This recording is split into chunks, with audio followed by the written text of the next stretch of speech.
조우석입니다. 한강문학 노벨상을 받은 한강문학에 대한 정교한 검증은 이제부터 시작이라고 보시면 됩니다. 여러분 아시는지 모르겠습니다. 다음 달 12월 10일 날이면 스웨덴 스톡홀름에서 열리는 노벨상 수상식이 거행이 됩니다. 저는 그때를 전후해서 다시 한번 왜 한강의 문학이 독극물인가 하는 게 더욱더 여러분들에게 밝혀지기를 기대합니다. 놀라운 거는 전문가들이 뭐라고 얘기하기도 전에 국민들이 그걸 이미 알고 있다는 점입니다. 노벨상을 줬으니까 너무 고맙다고 환호성을 지른 다음에 제정신을 차리고 보니까 이게 뭐지 하는 거에 대한 생각이 제정신이 들기 시작했습니다. 자, 그 증거가 뭐냐? 바로 지난주 제가 꼭 일주일 전에 이 방송을 내보냈습니다. 한강의 집안은 이미 풍비박산 났다. 심지어 남편과 삼촌까지 등을 돌렸다는 내용의 방송을 했는데 댓글만 무려 1700개 가까이가 달렸습니다. 그걸 유심히 제가 들여다봤습니다. 그러니까 현재 민심이 어떻게 흘러가고 있다는 걸 짐작을 할 수 있습니다. 일테면 확 눈에 띄는 게 이런 댓글입니다. 핵개발을 도와준 김대중에게 노벨 평화상을 줬잖냐. 그리고 이번에 역사를 왜곡해서 대한민국 역사를 왜곡해서 선과 악을 뒤집어 놓은 한강에게 왜 문학을 주느냐 하는 반응이 있습니다. 누가 그 얘기했습니까? 바로 여러분들이 그런 올바른 판단을 하기 시작했다는데 저는 아주 경이롭습니다. 박수를 치지 않을 수가 없습니다. 자, 이런 상황에서 깨어있는 독자들이 노벨상의 권위 자체가 문제 있다고 하는 판단을 하는 것입니다. 그런가 하면 한강의 문학이라고 하는 걸 정말 정색하고 들여다봤더니 이게 뭐 음란마귀에 씌운 거 아니냐는 한탄을 하지 않을 수 없다 하는 표현이 굉장히 많습니다. 한강이라는 작가가 음란마귀에 씌우지 않았으면 어떻게 이런 걸 소설이라고 썼을까 하는 문제 지적이 지금 아우성입니다. 자, 댓글 몇 개를 차례로 보시겠습니다. 해당 책을 읽어보니 완전 마귀 사탄의 영감을 받은 책이다. 뭐 이런 글이 있습니다. 저도 인정을 합니다. 그게 판단이 맞다고 봅니다. 상황이 그러니까 이런 댓글도 있습니다. 어둠에 사로잡힌 한강이 구원의 빛을 보기를 원한다는 신앙 차원의 조언도 줄을 잇고 있습니다. 그리고 이런 댓글은 뭐 아주 즐비합니다. 한강의 문학이 병든 문학이다. 이건 제가 만든 표현이지만 이제 일반화되고 있다는 얘기입니다. 그리고 이 바로 이어지는 댓글에서 한강은 변태 아니냐 뭐 이런 식의 반응이 사람들이 정상적인 사람이 아니다 하는 얘기 있고 그 밑에 바로 흥미로운 표현이 있습니다. 한강을 보니까 눈이 썩어 보였다 이런 댓글도 있습니다. 이게 뭐 인신공격 같지는 않습니다. 제가 이걸 해석하긴 이렇습니다. 한강의 문학이라고 하는 걸 뚜껑을 열고 보니까 이게 뭐야 포르노잖아. 그것도 너무 끔찍하잖아 하는 거 사람들이 이제는 임금 넘기는 당락이라고 얘기하기 시작했답니다. 불륜의 음행이 이게 다 뭐냐 하는 사람 깜짝 놀라는 반응들이 굉장히 많습니다. 그리고 눈이 썩어 보였다는 표현은 신문방송에 나오는 한강의 인터뷰하는 모습들이 얼굴 표정이 뭔가 어둡다. 왜 저러냐 하는 지적을 눈이 썩어 보였다 하는 표현에 담고 있다고 봅니다. 자, 이런 상황에서 책을 주문해서 읽어보다가 바로 덮어버렸다는 식의 반응은 어마어마하게 많습니다. 이게 책이냐? 자, 이런 식의 반응인데 자, 이걸 보시기 바랍니다. 내가 바로 오래전에 이번에 아니고 맨 부커상 받은 게 오래됐습니다. 벌써 2016년인가 그렇습니다. 10년이 다 됐습니다. 오래전에 한강 책을 사서 읽다가 쓰레기로 내버린 사람이다 하고 하는 댓글도 수두룩합니다. 어떻습니까? 이게 다 전문가 바보의 다름 아닌 평론가 임내하는 친구들보다 일반인들이 시선이 더 정확하다. 호의의식이 없다. 위선을 떨지 않는다. 따라서 이번들이야말로 제대로 된 사고를 하는 사람들이다. 한강의 실체를 정확하게 보고 있다고 하는 흥미로운 증거물이라고 저는 봅니다. 자, 독자들 댓글 얘기는 여기까지입니다. 오늘 제가 준비한 거는 저번에 한번 제가 방송을 한 보름 전인가 했지만 사실 주말에 장편소설 채식주의자를 한 번 더 읽어봤습니다. 다시 한번 정색하고 꼼꼼하게 읽어봤습니다. 그래서 이거의 실체를 드러내는 방송을 해야겠다는 생각을 거듭했습니다. 오늘 방송에서 조금 민망하고 외설적인 대목이 나오더라도 참아주시기 바랍니다.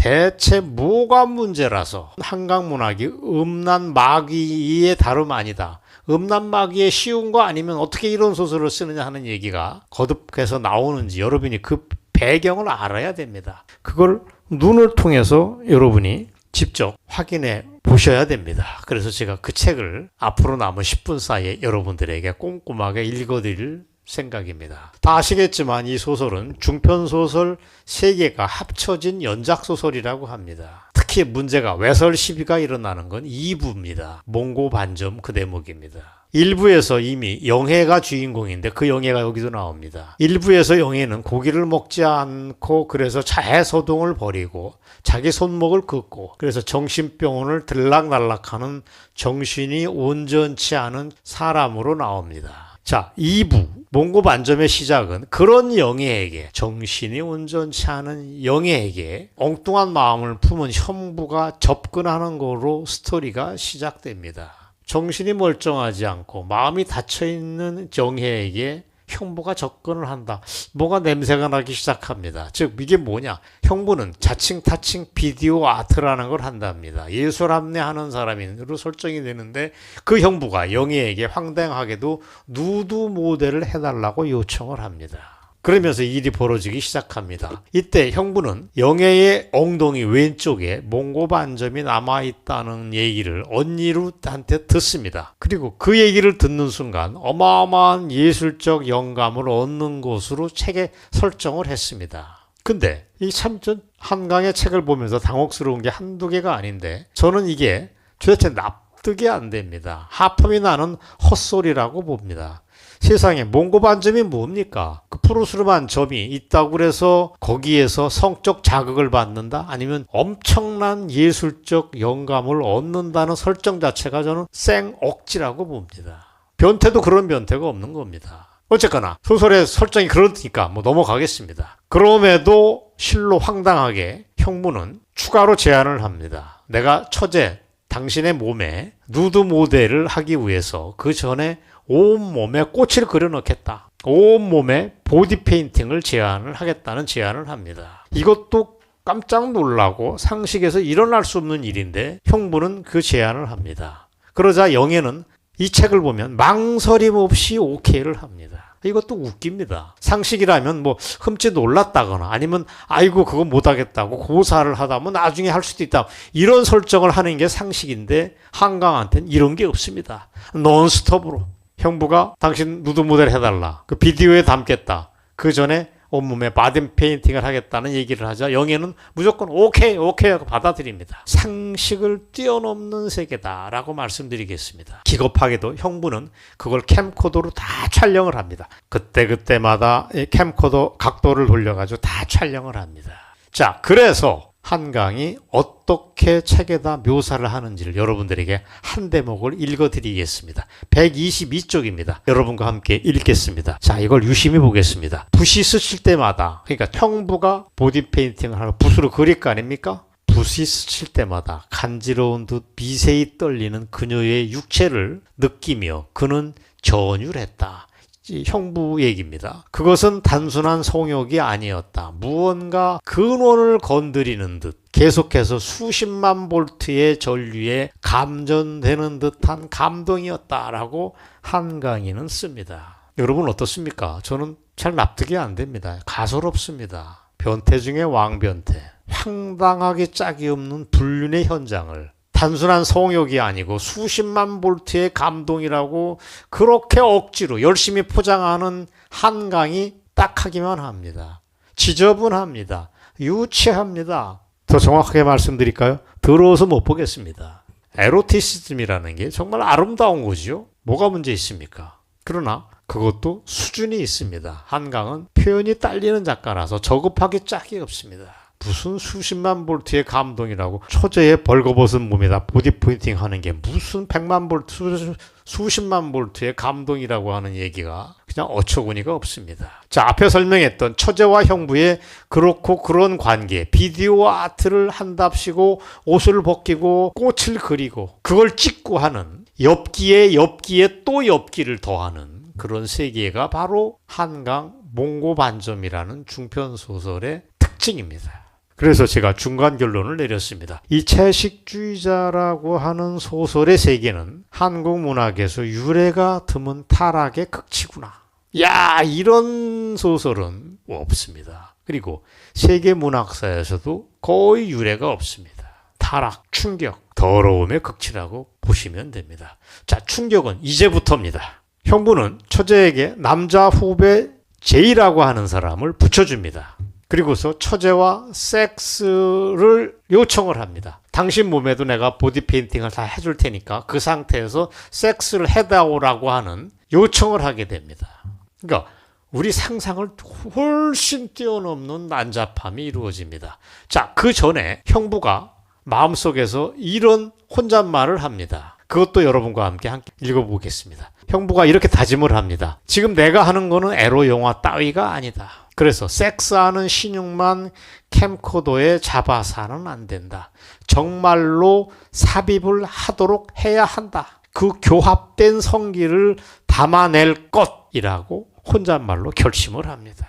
지가 하면 예술이고 남이 하면 포르노입니까? 그리고 처제의 온몸을 벗기고 누드 모델 해달라는 것도 참 당혹스럽지만 후배를 붙여가지고 둘의 섹스를 옆에서 사주하는 모습이 나오는 겁니다. 정말로 납득하기 힘든 세계가 맞고 고개를 절레절레 흔들 수밖에 없습니다. 여러분, 이게 누구의 포르노 소설이 아닙니다. 노벨 문학상을 받은 작품이 이렇습니다. 그것도 채식주의자는 한강의 대표작 중에 하나입니다. 자, 여러분 아직 놀래시면 안 됩니다. 더 각오는 따로 있습니다. 후배 제이가 정신이 듭니다. 막판에 나 당신 처제하고 그 짓은 못하겠다고 거부를 합니다. 그러다 형부가 결심을 합니다. 자기가 등판을 합니다. 자기가 아는 후배 여성화가 한 사람을 불러서 자기 몸에 전신에 보디 페인팅을 합니다. 온 물긋불긋한 꽃을 그립니다. 그런 뒤에 그 몸으로 처제와 섹스에 끝내 성공한다는 것이 몽고반점의 하이라이트입니다. 어질어질하시죠, 여러분? 세상에 이런 미친 세계가 있습니까? 그런데 한강은 이렇게 얘기합니다. 그 난잡스럽고 엽기적인 섹스 장면을 겹쳐진 꽃들과 같다고 얘기를 천연도스럽게 내려놓습니다. 꽃과 짐승과 인간의 뒤섞이는 한 몸 같은 섹스라고 정말 지치지도 않고 열심히 포장을 합니다. 그리고 그건 가장 추악하면서도 동시에 가장 아름다운 이미지의 결합이라고 묘사도 합니다. 자, 여기까지입니다. 채식주의자라는 소설은 불륜이다, 외설이다, 포르노다, 아니다, 이런 구분의 차원을 뛰어넘습니다. 엽기와 광기가 춤추는 미친 세계다. 그런 지적을 하지 않을 수가 없습니다. 여러분, 제가 도덕주의자는 아닙니다. 섹스 장면이 문학작품에 담겨 있다고 거기에 몽둥이를 들 그런 사람은 아닙니다. 저도 충분히 열려 있습니다. 아마도 채식주의자를 옹호하는 사람들은 그 비슷한 문학 작품으로 20세기 초반에 영미문학을 대표하는 미국 작가죠.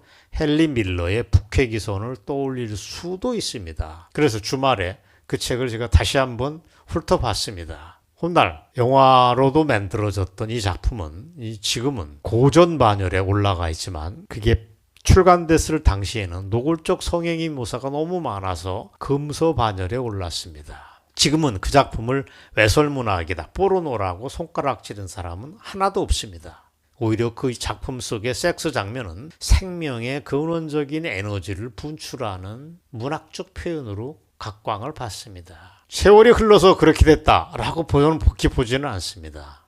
한강의 채식주의자는 그에 비한다면 발끝도 못 따라가는 저질 중에 저질이라고 말씀드리고 싶습니다. 한강의 작품은 저질 포르노 그 이상도 이하도 아닙니다. 한강의 작은 아버지 한충원 목사가 한강의 문학은 타락의 극치라고 비판한 것은 정확한 얘기입니다. 어떻습니까? 지금까지 우리는 채식주의자를 다시 한번 읽으면서 그 끔찍한 음란 마귀의 쉬운 세계를 여러분과 함께 훑어봤습니다. 이 방송을 계기로 해서 한강에 대한 새로운 인식이 싹트기를 바랍니다. 자, 우리의 요구는 어떻습니까? 한결같습니다. 한강은 부끄러운 줄 알아야 됩니다. 그런 문학이라면 손 떼야 됩니다. 그건 문학이 아닙니다. 문학이라는 이름의 쓰레기다라고 지적을 할 수밖에 없습니다. 물론 5.18을 다루고 4.3을 다룬 소년이 온다. 작별하지 않는다는 이건 뭐 문학에 옷을 걸친 정치 투쟁이라고 제가 몇 번 말씀드렸습니다. 그렇다면 스웨덴 할리번도 수상 취소를 검토할 수밖에 없다는 지적까지 오늘 방송에서 드리겠습니다. 여러분 오늘 얘기 여기까지입니다. 감사합니다.